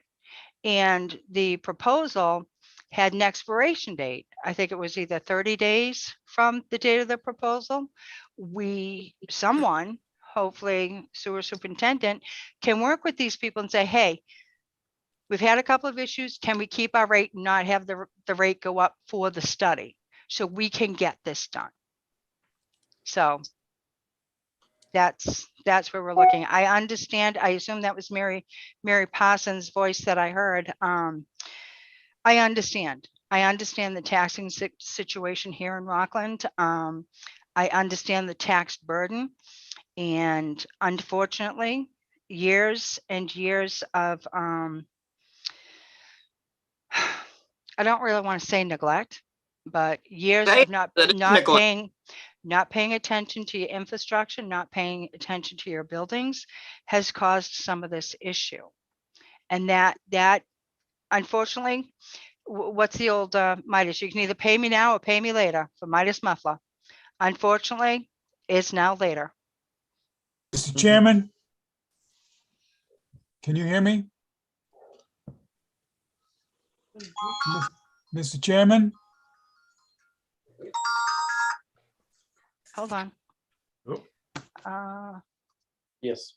I don't see Mr. Hessian there. One moment, please. Okay, I'll tell him right now. Ms. Zaleski? Yes. My name is Jack Ward. I live at Yes, Mr. Ward. 22 Nevins Circle. Yes, sir. I have a question for you. You're the accountant. I know you're not an attorney. No, sir. You're not. No. What you've laid out here is very interesting. Thank you very much for your work. Thank you. Do you think that some of this meets the definition of criminal negligence on the part of possibly a former town accountant and possibly other sewer commissioners? Absolutely not. I would not even think of going down that road. As I said previously, yesterday is gone. There is no need to go backwards. There's only the need to go forwards. You keep going backwards, you stick in the mud, and you're on a hamster wheel. You don't progress. We are at the point we need to progress. So in effect, you can't prosecute someone for stupidity. Well, unfortunately, that's human nature. And, I don't know what the constraints were at that time. I know that I was hired to do a job, and my job is to keep the information flowing from my office to the community, either via this type of meeting, the Board of Health meetings, the Hold on. Selectmen's meetings, the Finance Committee meetings. That is my job. I'm keeping you informed to the best of my ability. And it makes absolutely no sense to go backwards. All that does is can create a very animosity situation within the community. I think the community has had enough turmoil over the last few years, and it does not need to continue. Elizabeth, Yesterday's gone. Elizabeth, Chuck is locked out. Oh, bummer. Oh, that's what I'm trying to tell you. Oh, What is his? Robin, if you were online, is there a way for you to get Chuck back in as the host? Yeah, I think so. If you can take down your slide presentation. Yes, ma'am. Y'all hear that, Chuck? No, I can't. They're gonna put you in now. Robin's gonna try and get you in.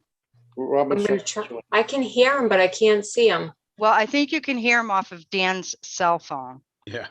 Oh, Okay, so Chuck, if you want to go and try and get back in. Want him to walk out, leave and come back? that's how he'll have to do it. You gotta walk Yeah. out, get out and come back in. Okay, I'm trying. Correct.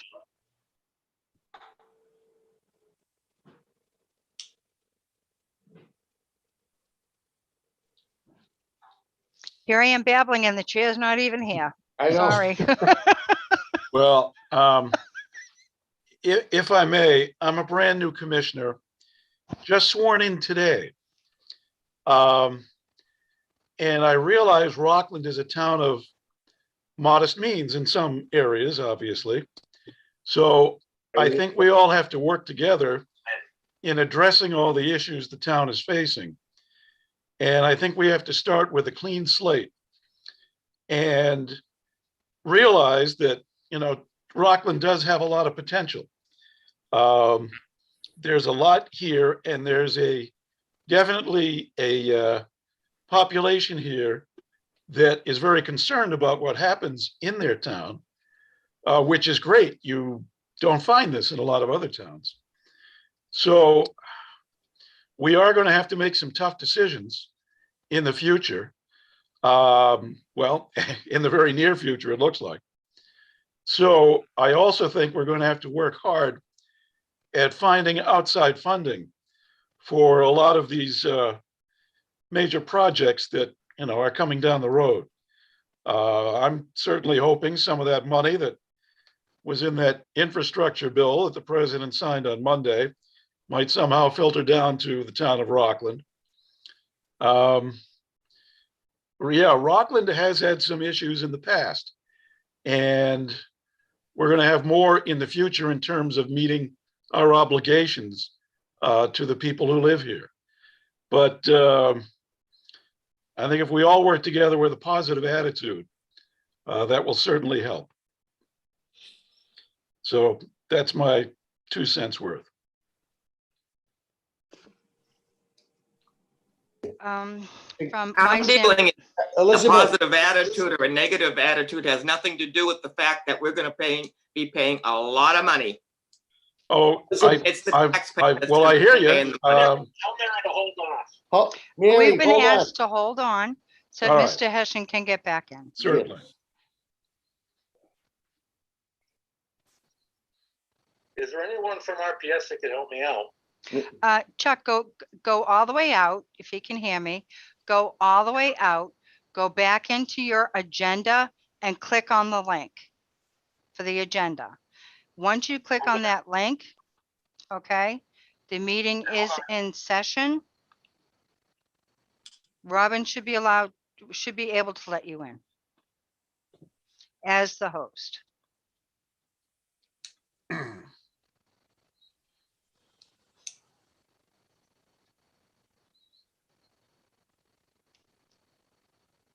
I have to be able to see him to let him in, and I Hey. haven't been able to see him so far. It might be a connection issue on his side Could be. versus, his computer. If he has, That's where if I go into the town website, can I get the link? no, you have to go into your agenda. The Actually, agenda that excuse you me. got. Yeah. Okay, okay. I sent the link via email. That's the easiest way because you can click on the link. If you Right. go through the town website, that's not an actual link, Right. and you would have to type in the Yeah, that's information. setting up now. The agenda that you sent, correct? Yes, it was in the body of the email with the Zoom information. Yeah.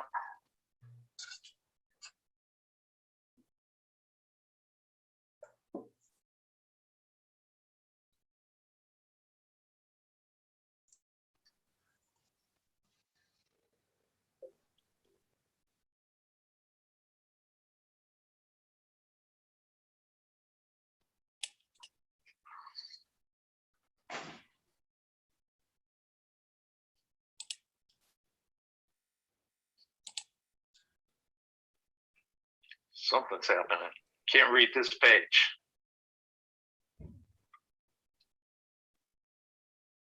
In order Wait to, a minute, proceed. wait a minute.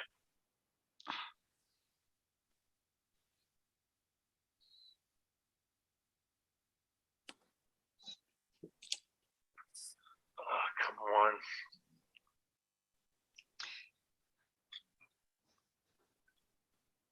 I'm going to WIPS YouTube Rockland. No, you're not going on to No. YouTube. No, you don't go on No, I YouTube. No, just go to your email. The Zoom info, and it's, Double click on the Zoom info, which is the link, not the Okay, here YouTube it link, comes. the regular link. If we can't proceed with Mr. Hessian, I would recommend that we proceed with the vice chair, who I assume is Mr. DeRoss. please do. I'm sorry, what did you say? He said, please, Please do. please Please do. do. Okay. Dan, can I just have a comment for Mr. Cope?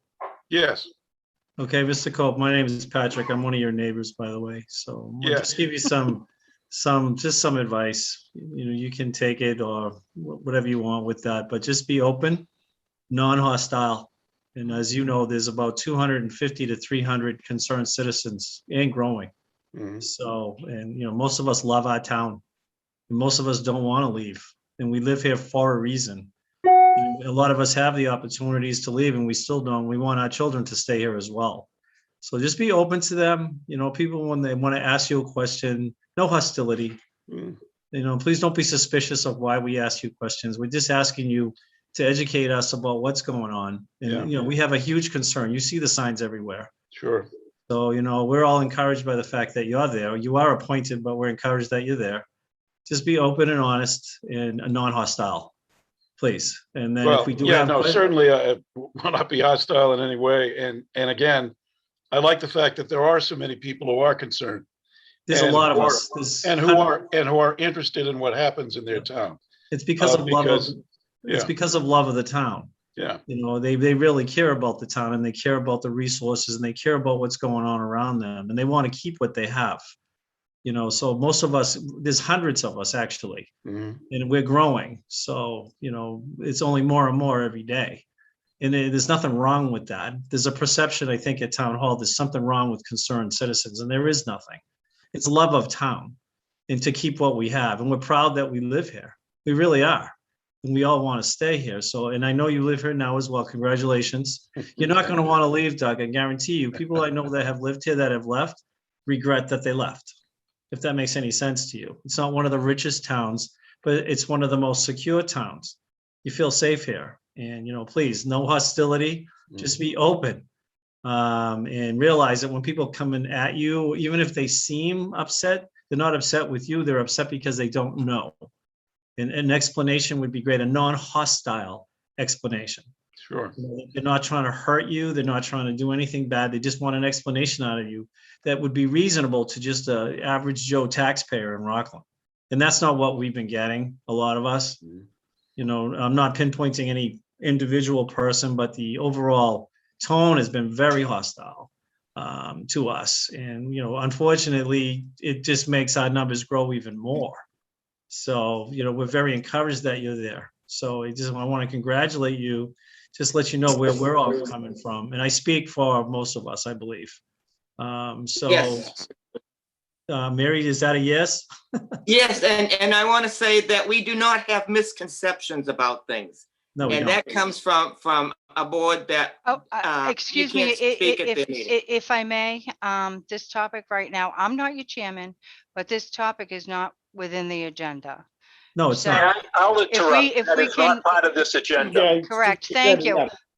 Thank you so much. If we can just move on and stick to the agenda, that would be very helpful. No, apologies. I Right. just wanted to introduce no myself to problem. him. I am Mr. sorry, Zaslowski. people, I am very sorry I'm having this trouble.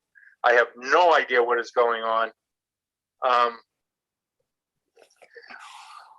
Would it be, oh, we need 48 hours. Mr. Hessian, I would like to make a request before we go too much farther into the meeting. Can the Sure. Board of Commissioners make a motion to appoint David Taylor as the interim sewer superintendent until things get straightened out? Is that possible? So we at least Yes, have yes. an operating position for Yes. Monday. He said Okay. yes. If Okay. So moved. Hold on, he's got to Okay, say something. Okay, hold it. I can hear a lot of talking. If I may have the floor. I would like to make a motion. I had thought Keith's last day would be next week. It's not. It's this week. Two things I would like to do. Keith, can you hear me? Yeah. Could you call Wright Pierce tomorrow and find out, A, if that rate study is part of the CWMP? Well, everything WMP, it's not in there. So Yeah, I can't hear you. She's not there. everything that I've read in the CWMP, it does not include a rate study. It does not. You're sure? Because I have not been able to contact them. There's no language in there that talks about a rate study. Okay. I'm going to make a motion that we appoint Dave Taylor as interim superintendent effective Monday of next week. Do I have a second on that? Second. All in favor? Aye. Aye. Keith, and maybe if you could relay it to Dave, double check with Kevin Olson. Just double check. That's all I'm asking. That is not part of the rate survey. I was under the assumption that it was. So if it is not, have Dave reissue that that rate study quotation. My only reason, people, so you understand, is I thought it was part of the CWMP and I didn't want to pay double. That is, and I have not, for reasons I can't go into right now, been able to contact Wright Pierce. Hopefully that'll be taken care of tomorrow or in the near future. But that was my only reason for squashing the rate study. I thought it was duplication of effort. And again, I have not been able to contact them to verify. Mr. Hessian, on the instructions for Keith, if they could be taken offline, I think it would probably be a little bit more productive for this meeting. So we can move on, and it's 9:00 at Okay, night. okay, we've gone on with we've appointed Dave Taylor interim superintendent. The one other thing I would like to make a motion on is before we leave is the Butternut pump station. Rick, do you have all the quotations in place for that? No, I do. Keith does. That was a big Okay. through the town, not through. Keith, would you get that ready for signature? I'd like to make a motion that we approve the quotation for the Butternut pump repair. Do I have a second? Second. How much is that figure? It was 80. Gosh, 80. I think it was 86,000. Yeah, I 86,000. think it was like 86 and change, Keith. Yeah, 86,400. And that was appropriated at the special town meeting? No, at a regular Regular meeting, town meeting. $100,000 appropriated, voted by the residents. And the reason I'm making that motion is that pump station can't be delayed. Yeah. Yeah, well, there's one other topic that needs to be addressed, and that Sure. is digester boiler. which was also approved at the special town meeting, where we consolidated old articles or articles that had remaining funds in it, and that is $230,000. The digester boiler quotes are all been in, and Wilkinson came in at $315,222, and they were the lowest, most qualified bidder. So we have a shortfall of 85,000, and with that, why we need approval to move this forward. One is right in the bid specs, it's 30 days that you have to award. And second of all, the remaining fund, the $85,000 additional funding we need is going to be funded through opera, and we have to submit the application. And so basically we don't have time. And this digester boiler has already failed us 3 times this fall season already. It's a 19-year-old boiler. It's the original boiler from when the plant was in there. And even the repair technicians that we bring in there just saying, we're band-aiding this thing. It is going to eventually, you're going to have nothing. No, I agree. Okay, let's take one thing first. The button-up pump station. I'll entertain a motion to approve that. Motion to approve. Okay, that I take that as a second. Do I have a vote? Yes. Yes. Yes. Okay, button-up pump stations a go. Keith is making a recommendation. We proceed with the digester boiler. Do I have a motion for that? I'll second it, but it's no money. If I may, the Yes. funding's been established at the town meeting in the spring. In September. We closed out a lot of articles, allowing us funding for $230,000.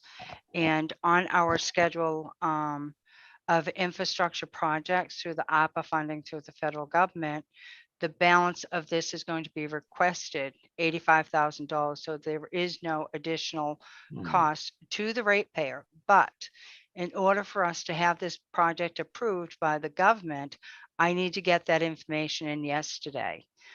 So it's urgent that this contract be approved so we can move forward and get our applications in. And is it likely that that application will be approved?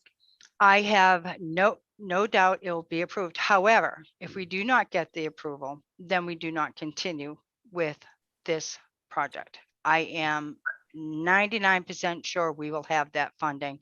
I've already requested pre-approval. I make a motion. We approve that. We approve that project. Do I have a second? Second. All in favor? Yay. Yes.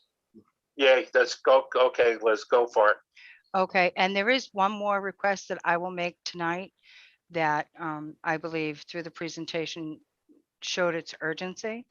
I would like to have the board make a motion to accept to go forward with the rate study as per the proposal we have in hand today. So then that way we can get this out the door before Mr. Nastasia leaves and get the ball rolling on this issue. Any idea how long that rate study would take? I do want to just double check, Keith. You're 100% sure it's not in the CWMP? Correct. All right, if you're that sure, that, like I said, I have not been able to contact them. Providing that is not in the CWMP, I make a motion to get that rate study underway. Second. Do I have a second? Second, how long would it take to complete? Do you know? The rate study takes between 6 and 8 months. Because Wow. it's a lot.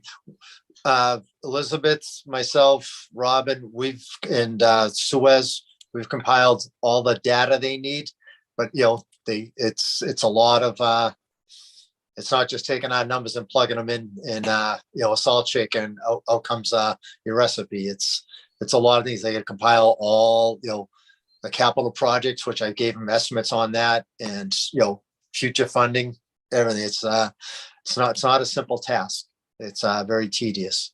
And that's not just this one. Every rate study takes between 6 and 8 months to accomplish.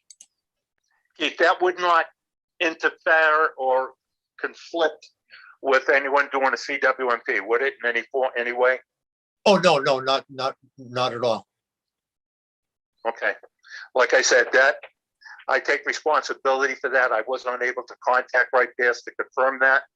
I see the urgency, and I think that's a definite go. I think we approved that rate study. Someone needs to make the motion. I made them second. All in favor? Yes. Aye. I am a yes. Can we do a roll so I can write it down? Mr. DeRosa, you a yes? Yes. Mr. Culp? Yes. And Mr. Hession's a yes also. Thank you all. In for your the assistance. meantime, Elizabeth, I'd like to talk to you about this rate situation further. What we can do immediately. It is best that we do it as a group for the commissioners, as it involves all of the commissioners. So Okay, if no, we I'm all for Yeah. that. So why don't we right Yeah, after the Thanksgiving, why don't we try to set a date next week for a meeting the week after? Okay, the week after, which is the week first or the of 30th, Week of right? the November 29th? 29th. I am not available on the 2nd or the 3rd. The sooner we get this addressed, the better, because we Okay. have to have a formal vote of the commission, and that has to be presented to the Department of Revenue as well. So all Okay, these things have time when frames. do you recommend we do it? I would recommend no later than the 30th if the commissioners are available. Sure. You know, Guys, everybody can enjoy the holiday and we can move on and take the next step. Okay, so you're saying the 30th is good?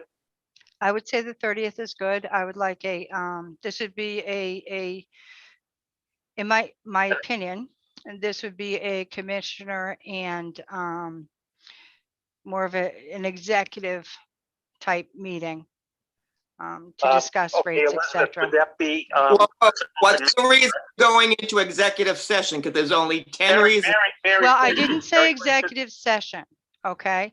This would be a commissioners meeting where Elizabeth, may I say something? absolutely. What I was hoping to say, is this an open public meeting? I would say at this point, it's up to you, but I would recommend that the commissioners listen, we speak, and that I can't say you can't have the public at all. That's not my call. But this will need to be a decision that comes up rather quickly. Okay. Okay, is this a way we could meet next week? Next week And is have a public meeting Thanksgiving. the week after to inform everyone. The hardest thing next week is we have Thanksgiving. I'm in the middle of the audit. I also have to prepare information for our tax rate recap. So next week's a little tough for me. Yeah. All right. Okay. Okay, right now, let's schedule it for the 30th. We'll discuss how with the format later on this week. Correct. And I would just to make sure that things are being done appropriately. This is not my forte. I do not do executive session meetings, etc. I don't know what the No, protocol I'm gonna is check as with far Chris as Kenny rate. tomorrow. Thank you. I would appreciate that. No, I will call him first thing tomorrow morning. Perfect. And people to the audience, I'll make every effort to involve you, but I want to talk to council first. It is an it goes by open meeting law, period. There are 10 reasons to go into executive. Mary, I'm going to talk to Chris. If he agrees, then it will be an open meeting. Okay?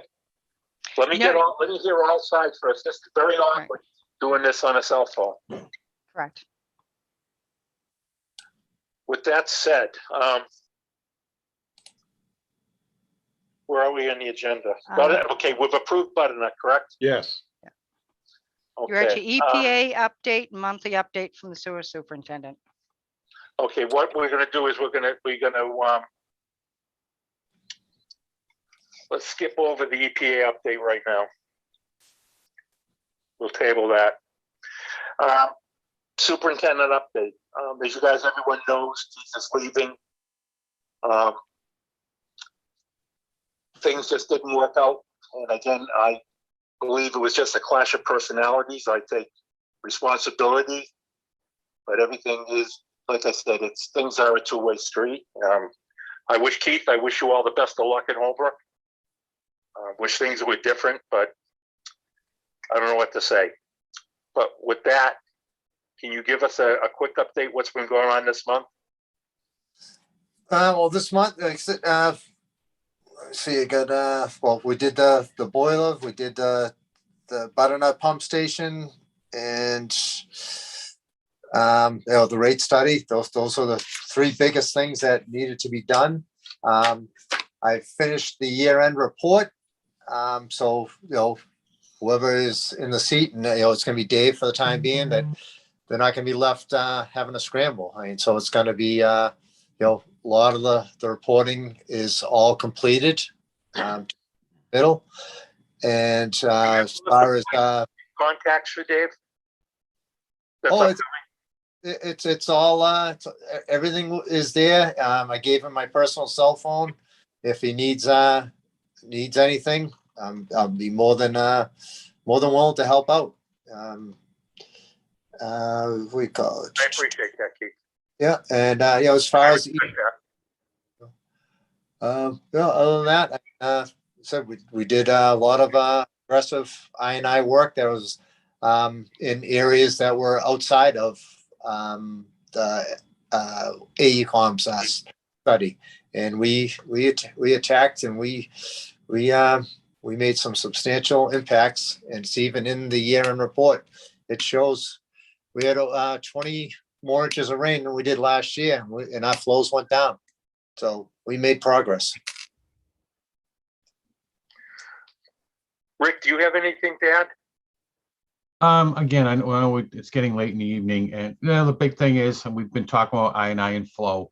Again, I think since our last meeting, we What violated. are we at now for the month?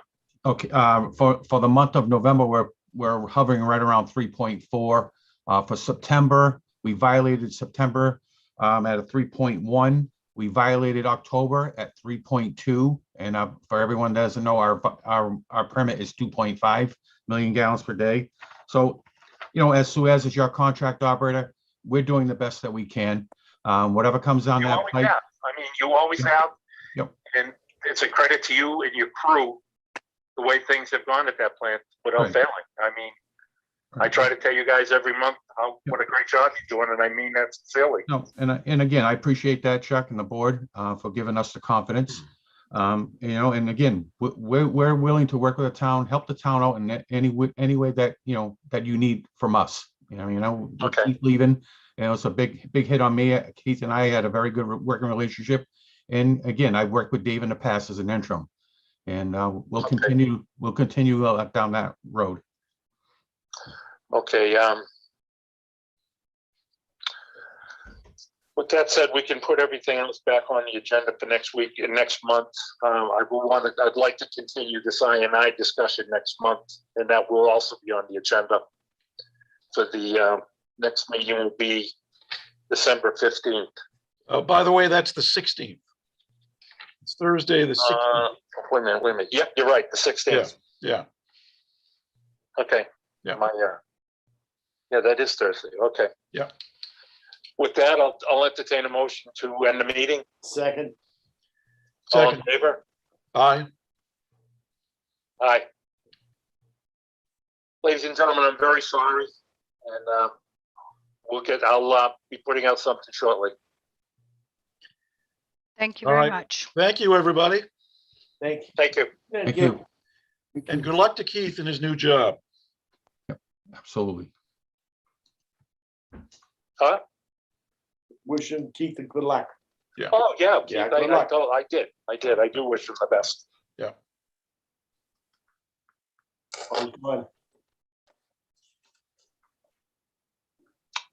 Okay, well, with that, I'll close the meeting. I'll take a motion to close. Motion second. All in favor? Yay. Yay. Thank you, ladies and gentlemen. Welcome. You look, Elizabeth, you look great in the red. Thank you. Good night. Good night.